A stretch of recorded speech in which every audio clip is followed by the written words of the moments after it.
Hi, it's Mercer-MacKay here, and this week I want to come and talk to you about one of the biggest mistakes that I made early in my freelance writing career, and one that I don't want you to make. So I want you to listen and give me your comments at the end, and let's see what you think. But I think it's important to talk about it this week because two people that I know and admire and respect came to me recently and said they made this very mistake themselves, and now they're having to kind of overcome it, which they are doing very well. But it's about playing it safe. So yeah, everybody knows, I think most of you know the story. The first year I wasn't sure what I was doing. I found an anchor client. I talk a lot about anchor clients, and I accidentally made $80,000 in the first year with an anchor client and a variety of ad hoc clients that allowed me to get enough work to call myself a freelance writer, a successful freelance writer, that I could pay my bills and do what I love, working from home, doing what I love.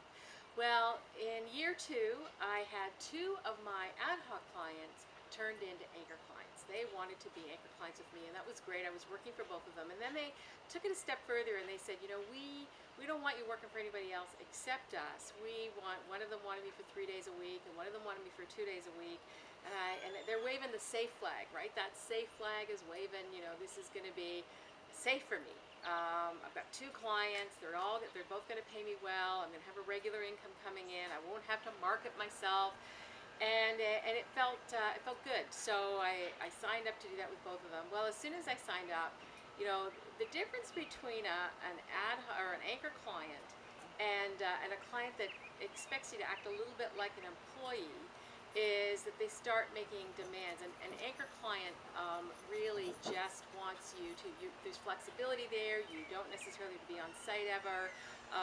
You know, your workload may shift from month to month. It may not be exactly the same. But with those clients where you're really more like a part-time employee, it really does feel like that employee-employer relationship that I wanted to escape when I started this whole business.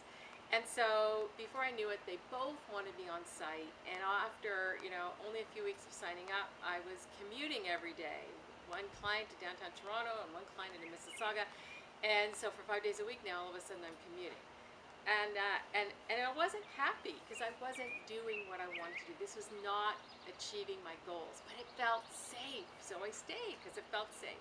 It only lasted for about 6 months. At the end of 6 months, both clients, for a variety of reasons, decided to end the contract. So within a couple of days of one another, I went from making over 6 figures a year to zero, overnight to zero. So what I thought was safe wasn't safe at all.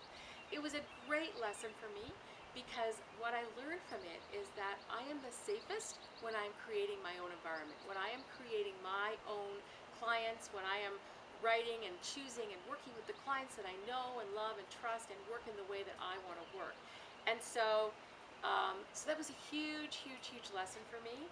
And fortunately for me, it had only been 6 months that I had stopped marketing myself, only 6 months that I had, you know, completely shut down that side of the business. So I was able to fairly quickly ramp up again and get clients back into the fold.